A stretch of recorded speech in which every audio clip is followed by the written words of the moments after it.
Guide লিখতেছো guys বলতো এটা কার video? এটার নাম লেখা আছে, নামটা দেখো ইচ্ছা মতো।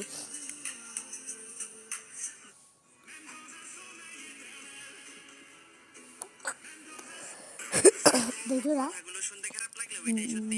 শুনতে থাকে না। আমার বেশিরভাগ বন্ধুই আমাকে গোপনে ঘৃণা করে।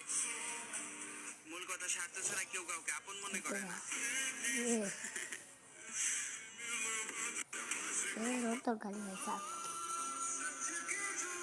তাই দাও।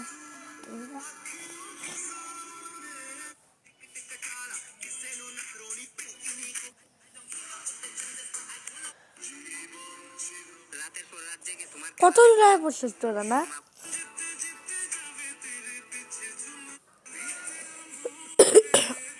এখন অনেক দূর বাকি।